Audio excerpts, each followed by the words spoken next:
Okay, well, thank you for joining me today. My name is Luciano Pesci. I'm the CEO of Emperitas. I'm going to go through the intro here in a moment.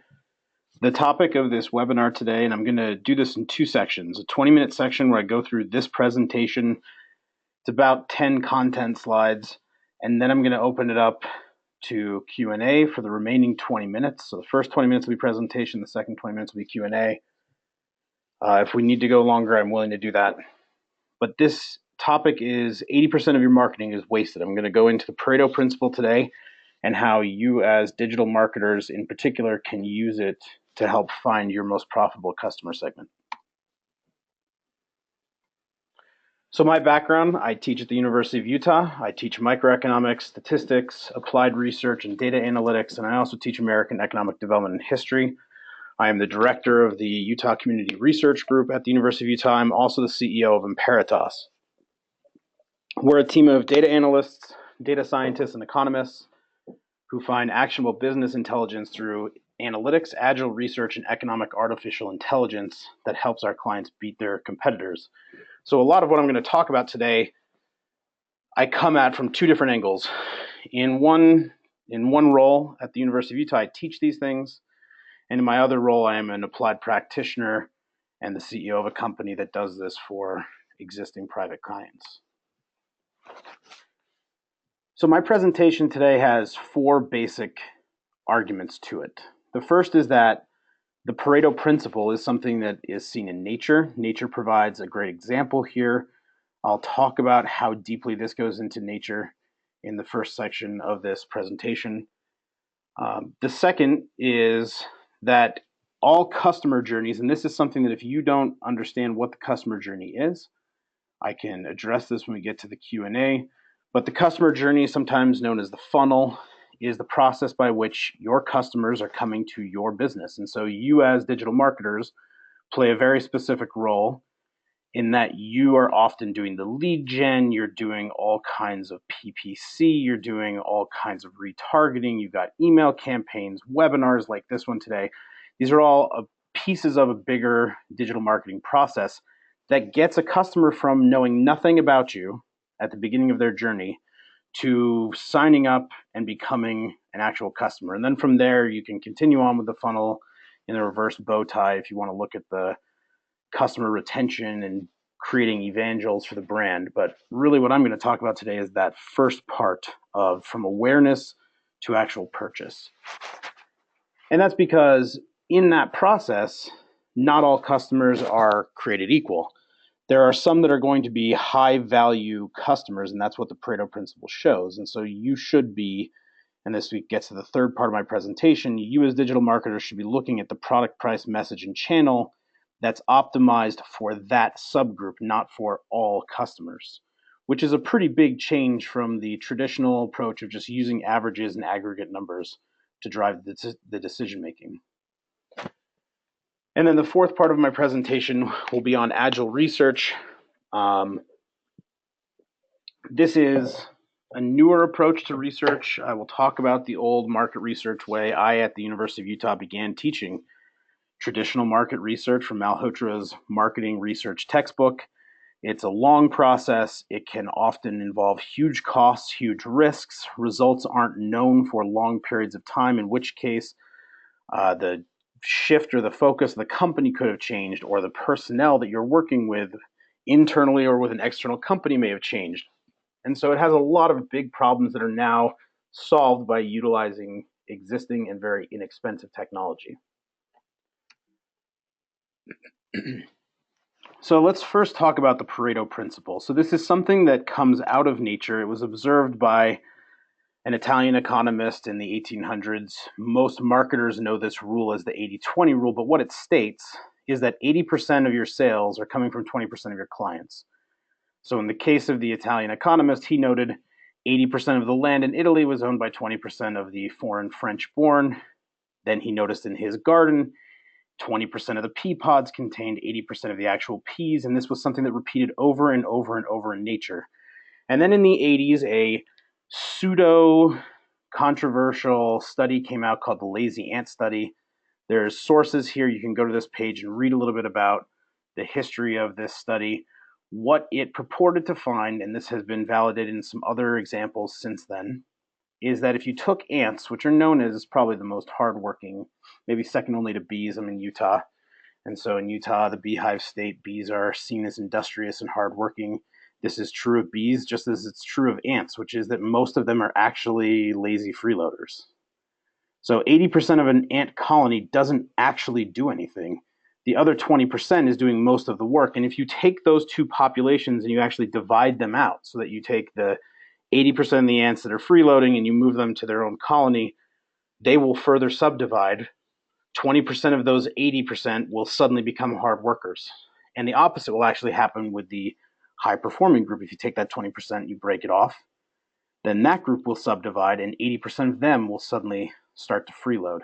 So this is a very deep pattern. It's like the golden ratio. It just repeats in nature. And as a digital marketer, you can use this to understand that if you're just going after the averages, you're missing the subgroup itself, the 1 in 5, instead of the average, that's actually responsible for most of whether it's clicks, sales, conversions, or what I'll make the argument for, ultimately profitability. And so you as digital marketers can apply this directly to the customer journey. So if only 20% of your customers are profitable, then you're losing a lot of money acquiring the other 80%. And this gets down to profit. So I said I'm an economist. My background is in economics. Emperitas is very built on economic foundations. We look at profit. And digital marketers are often much more narrowly focused on things like conversions, impressions, and clicks. They maybe never make the connection to the financial data to see what that actual cost of acquisition at the individual level is. Instead, you have to rely on the aggregates. Well, how many clicks did we get to this level of sales? And then is that level of sales higher than the cost of acquisition?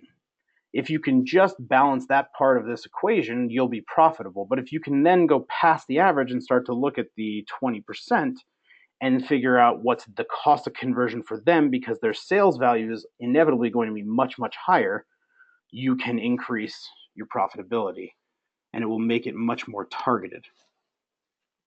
And so this brings up the issue with averages. So I'm a data scientist at my core. I do a lot of econometric modeling. I teach descriptive statistics. I understand the value of the average. So I don't want this to be taken as a outright attack on using aggregate descriptive averages. That's not my point. My point is that averages have one very big flaw. And this example will highlight that for you. So a metric that you are probably all very familiar with is customer satisfaction. Sometimes it's on a 1 to 5 scale. Sometimes it's on a 0 to 10 scale. So let's just assume, for the purpose of this exercise, that you have 2 customers and you're going to use a scale of 0 to 10 to figure out what their experience was like. Okay? You run the numbers, you get back the average, and it says it was 5. You had an average experience on average for the customers. Here's the problem with that. One customer could have had a very terrible experience, so they could have had a 0. They could have marked a 0 on their survey. Another could have had just an amazing experience, and they could have marked 10. Well, that's going to show up in the same as an aggregate average value as 2 people who had average experiences, when that's not true. So if you're looking at the average, people didn't have the average experience in that second case. One person had a terrible experience, and the other person had a great experience. Those are 2 very, very different kinds of outcomes. Now imagine this is 2 people, so that's easy for you to account. Well, what happens when you have 10,000? What happens when you have 200,000 or a million? This gets lost very quickly. The nuances of the distribution of how things are actually laid out as far as customer experience just get washed away in the average. And the problem then with chasing an average is you might be chasing an experience that nobody had. One of the ways to fix that is you look at not just the measure of center, which is what the average value is. You also look at the variability of the data. You look at a distributional graph so you can actually see it visually to see if there's bimodality, which would capture that 0 and that 10 experience. Another approach, and one that is far more useful when it comes to predictive power, is you segment customers. You don't try to go after the average. You might look at the average to get a starting understanding point, but you're going to then move from that into far smaller, more homogeneous groups. And so this is the point of segmentation. So you can go back to the customer journey and think of it in that context.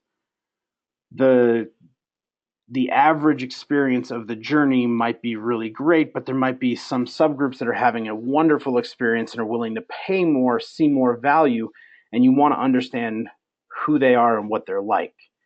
And if you can segment them so that you basically cut them off from everybody else and look at them in comparison, you will capture that far more personal experience. But how do you do that? It's easy to run an average. It's not easy to always segment. Traditional segmentation has been built on demographics, so often people will look at things like age. They'll look at millennials. They'll look at, and millennials is an example of cohort analysis. You're just looking at a whole group of people and you're saying their experience is the same. That gets you a little closer than the average, but demographics and even psychographics, which are things like, oh, they like to golf, they like outdoor sports, they like going to aquariums, those are not usually very predictive.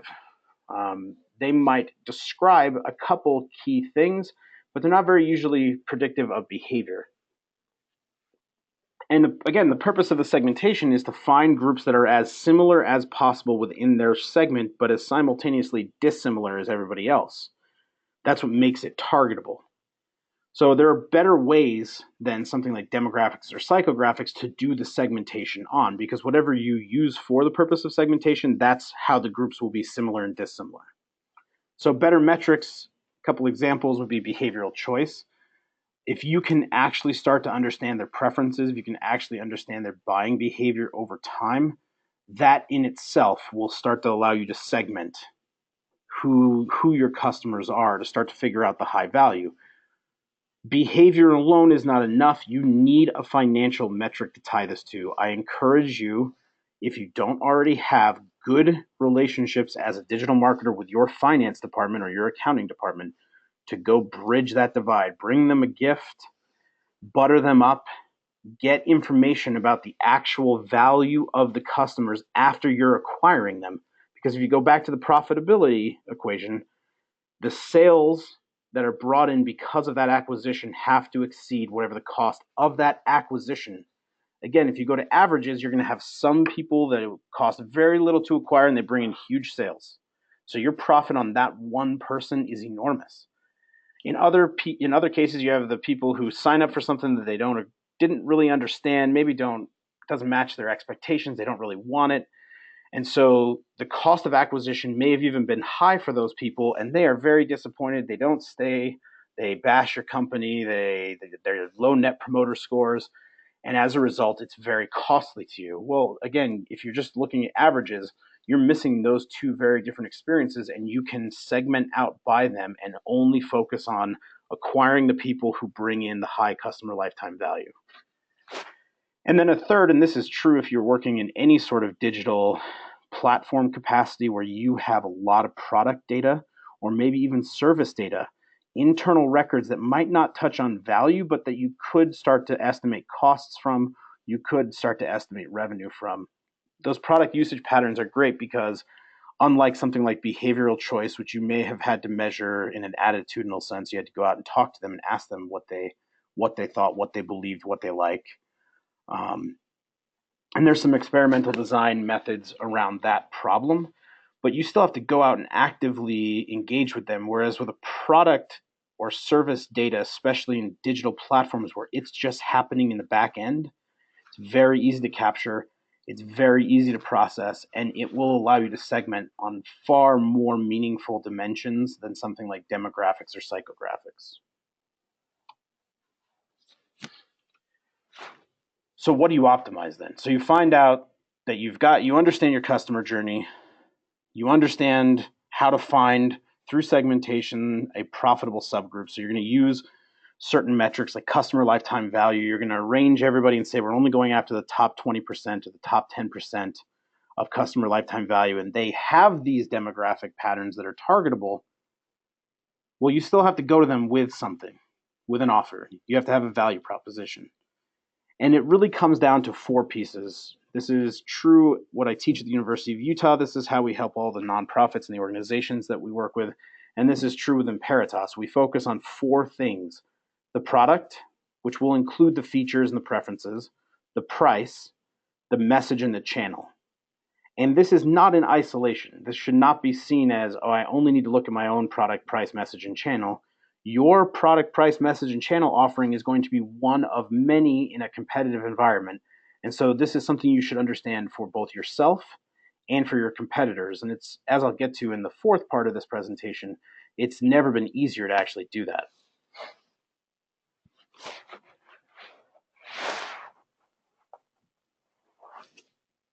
You shouldn't just optimize these once and then keep driving this forward. You should be testing this.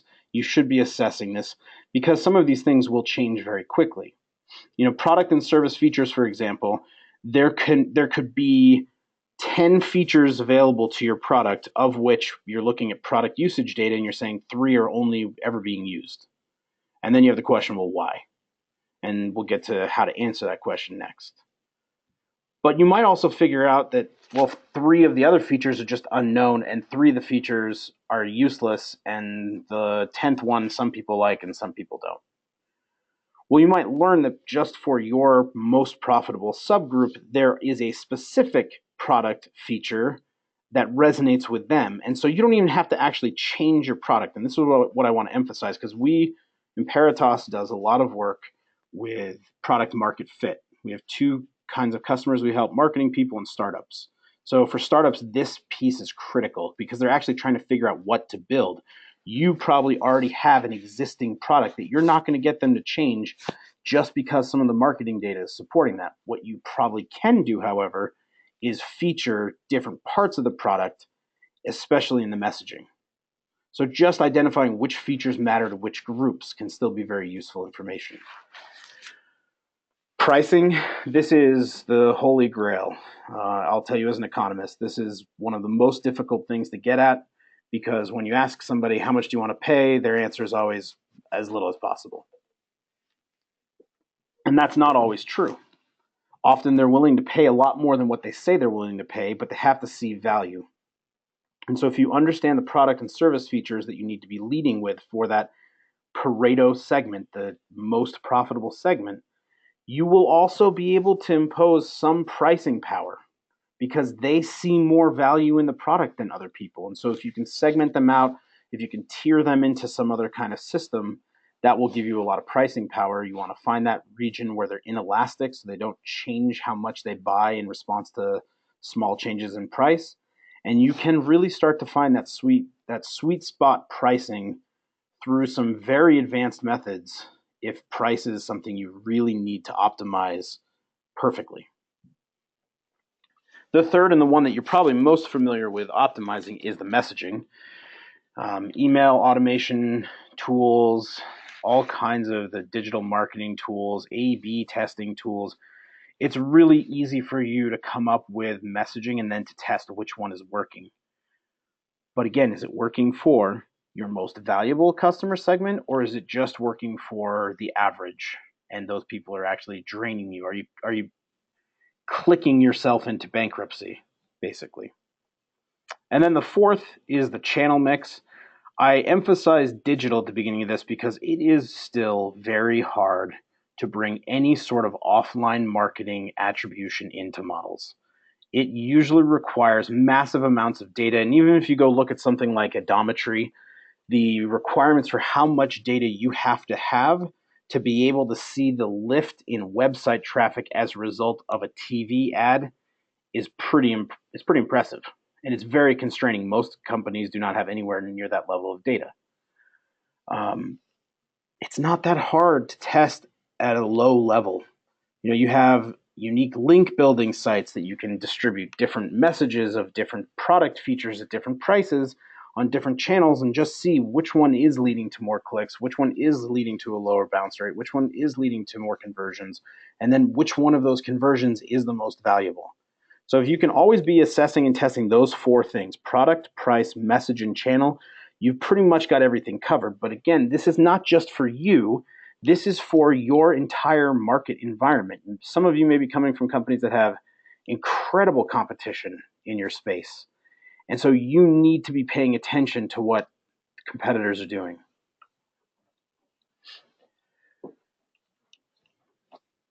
One of the advantages that this will give you is that you, because you're constantly monitoring and testing, will see changes in preference much faster than other competitors.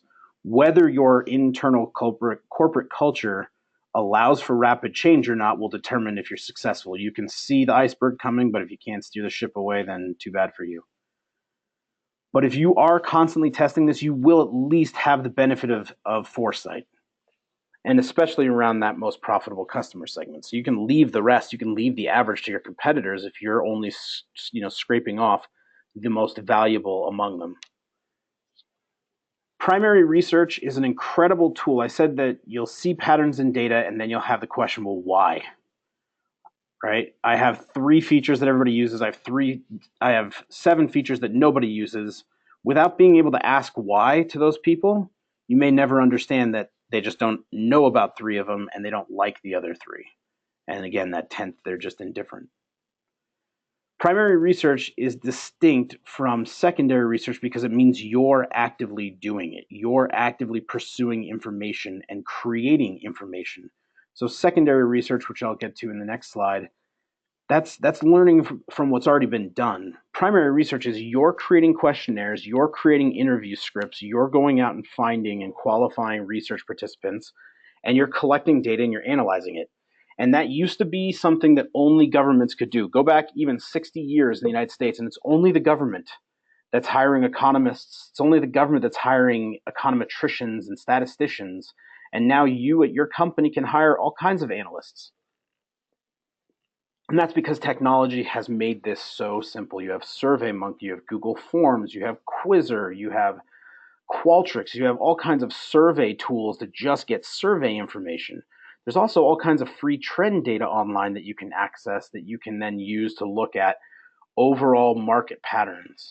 But you have to be out there actively doing this, and technology is really what's allowed that to even happen. Which gets to my comment at the very beginning of this presentation, which is that the way a lot of people are hesitant, I guess is the right word. They're really hesitant to do any sort of research because they associate it with traditional market research, which is slow, boring, and expensive.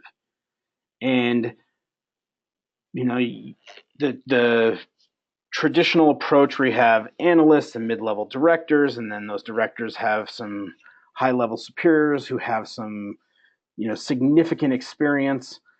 It takes 4 months, huge cost. There's a lot of snake oil that's out there that's peddled by people who say that they have proprietary systems and they're not going to share any information on it. There's been a big backlash to that in the research community in the last few years. And I think, again, it's because technology has allowed for much more rapid insights to be created. It's also, though, because in the process of developing software that was constantly having to change its feature set, Agile methods were developed to handle that. And those Agile methods have slowly crept into research. So not a lot of research organizations are doing this, but I do encourage you to think about doing these for yourself because, like I said, it's never been easier. The technology is there. If you want a list of technologies that we use, I'm happy to supply that to you in the Q&A here in a moment. But the Agile approach has a lot of advantages. One, it is much faster, 2 weeks instead of 4 months. And in that 2 weeks, you've spent a lot less money. You keep people's focus at the organization, including the researcher. You keep them aligned on specific goals. And if you ever get a little far off, in 2 weeks, you can make a correction. That's not always the case. A lot of the time, a lot of the snake oil charges against research companies are because the people who are buying it don't understand what they're buying. Well, that's not really possible when you're on a 2-week reporting cycle and you're constantly seeing what has been done and what's about to be done. It's very easy to correct for any problem at that moment.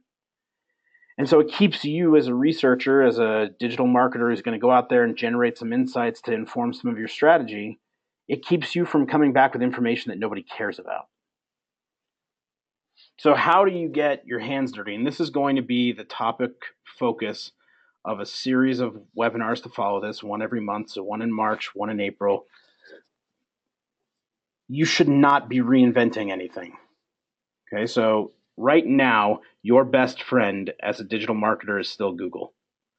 You can go to Google and you can find incredible amounts of secondary information, stuff that's already been done, trends that have already been analyzed, reports that have already been created. Sometimes you can just buy these reports from existing providers. Sometimes you can go to universities and find academic papers that have been published on this. Don't start research cold. A lot of other people, no matter how narrowly defined you think your problem is, other people have faced something similar. You can learn a lot by just going out and just searching, and it's all free information. So do that first. The second is social media is incredible for qualifying leads. If you used to do research, one of the things that you'd have to pay for is a panel. You'd have to pay for the fact that the research company had aggregated a group of people who they could filter out and qualify for whatever it is you wanted to do. So you're going to go find micro merchants, they'll qualify them out. You're going to go find donors who give to specific educational nonprofits, you can find them in that group. And it's, high cost to maintain a panel like that, but it also means you have professional survey takers who are participating, which they're not always the actual lead that you're trying to find, that you're trying to get information on, especially if it's, say, your competitors' customers. Well, often you can find a competitor's customer by going to the competitor's Twitter page, Facebook page, LinkedIn, and looking at comments from people. And then you can follow those people's profiles back.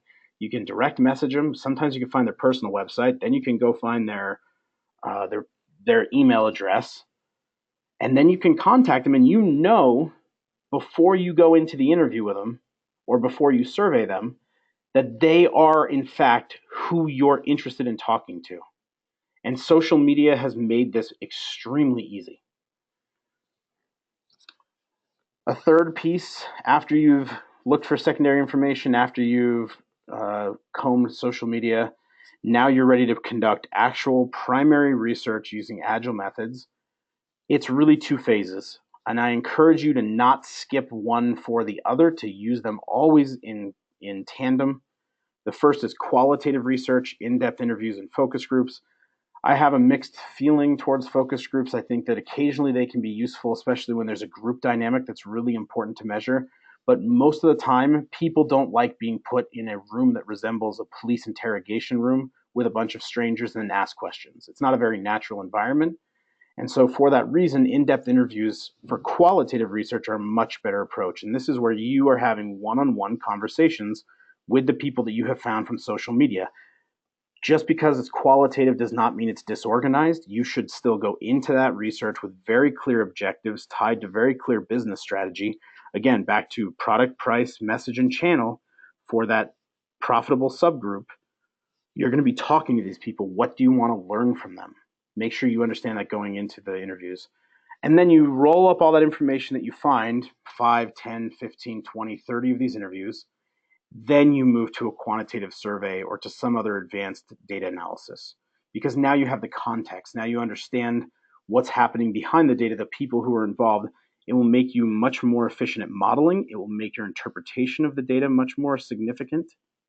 And this gets to the last point, which is, as you approach this, the advice that we give, this is actually a core value at Emperitas for our own employees, is think broad, mind deep, and explain simply. It is so easy with research to get tunnel vision.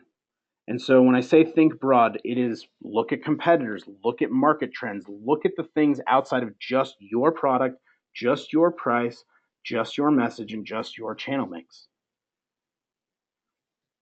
But once you've got a good understanding of the broad market, then you need to mine deep for the answers to those specific questions.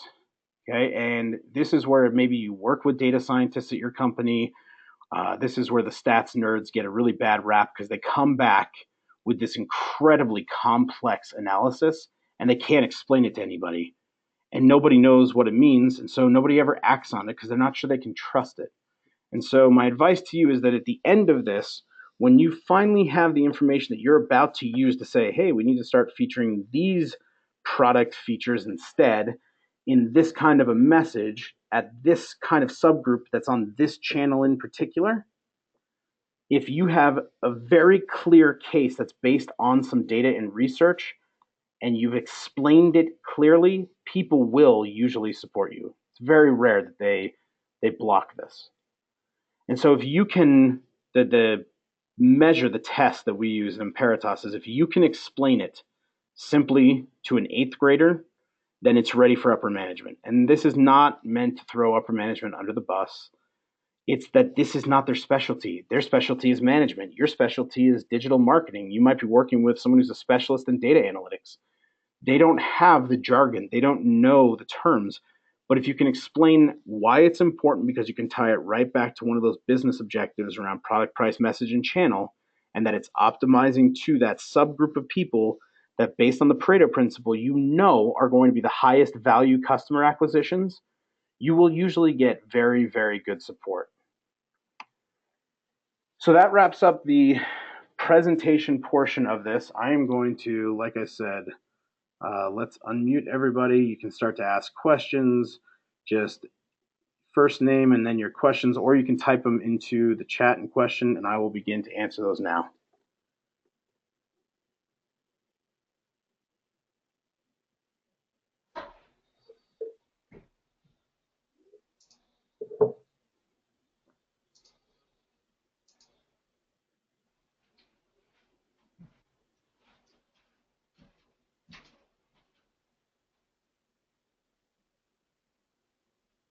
Any questions?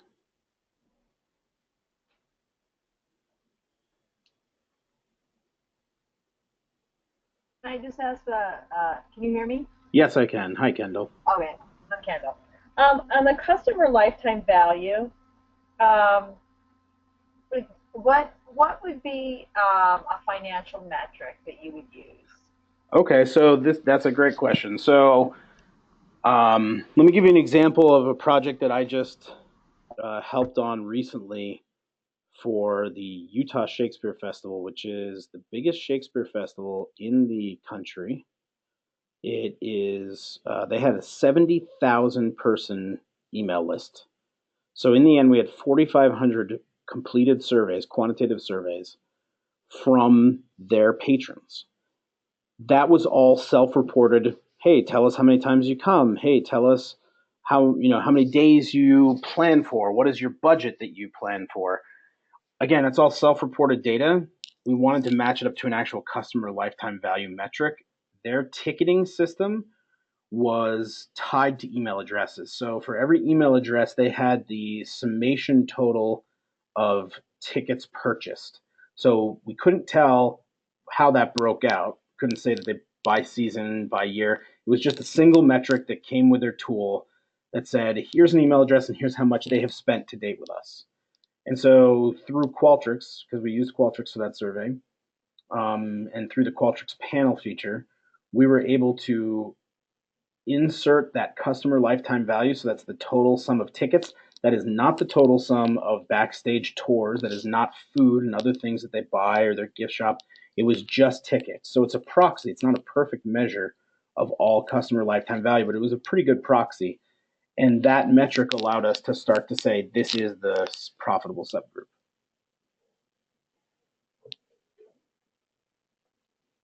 So total ticket purchase, total sales.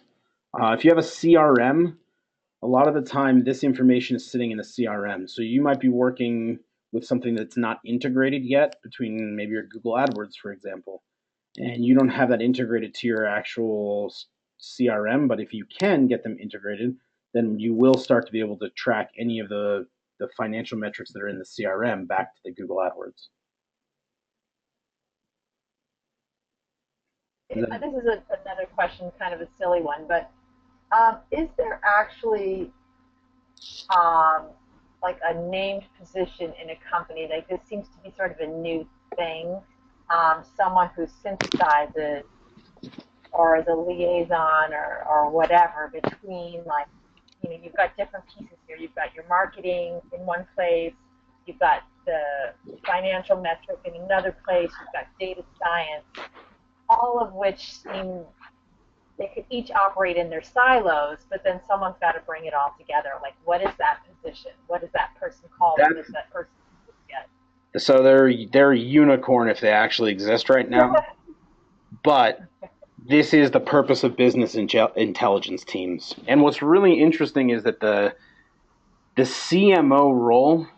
So there's a great book called The Data Driven Business, and that book outlines a lot of case studies of companies that have tried to do what you're talking about, try to break the data silos, try to get finance talking to sales, talking to marketing, because it's all tied to the customer journey.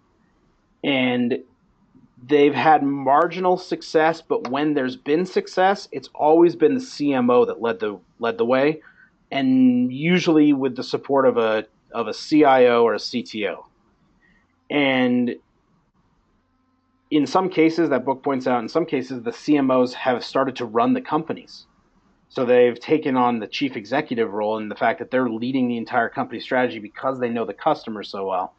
So usually you'll find people within marketing who are doing data analytics that maybe they've worked with the database people and they've worked with the finance people and they've got enough information that they're starting to put it all together. But the business intelligence teams internally, that the ones that we've worked with and the ones that that many of my students have gone on to join, that's usually the title is business intelligence analyst, and they're the ones that are breaking down the silos right now. Okay, thank you. You're welcome. Any other questions?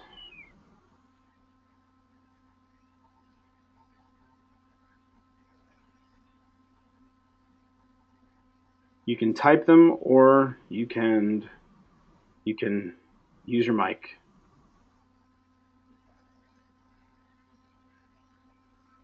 So Kendall, one last thing, and I can send you this offline. By the way, I attached to this three handouts. One is on it's this presentation. The other two are about Emperitas and how we work and our capabilities.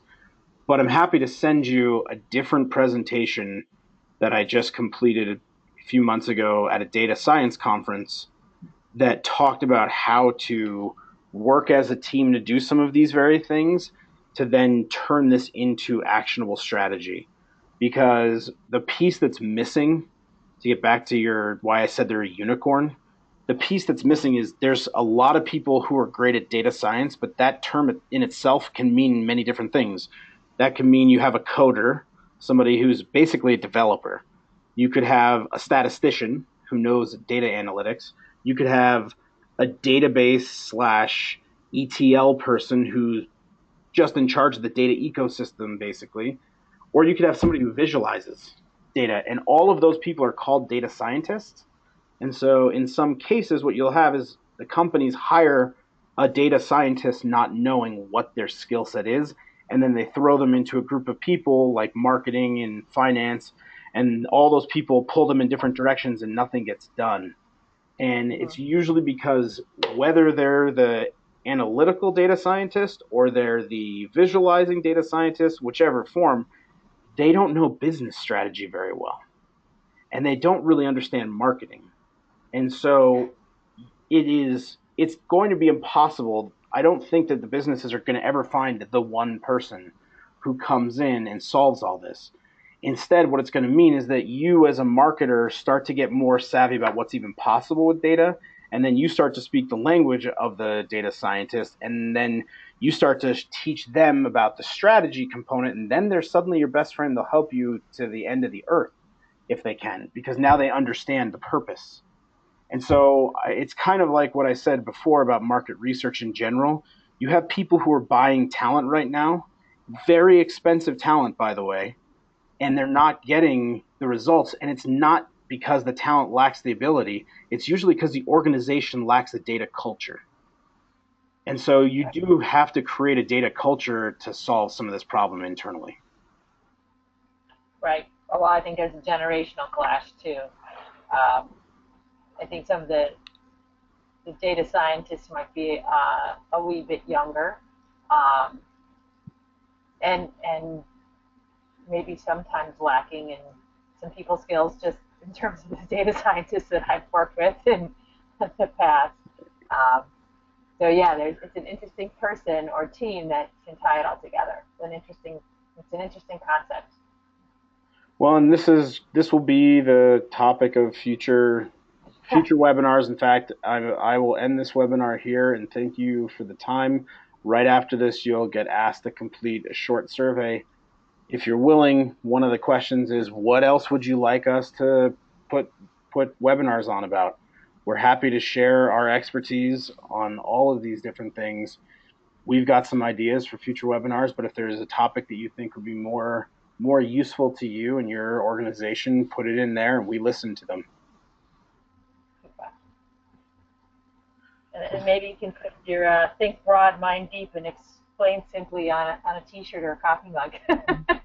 It would look good on a t-shirt. I might do that.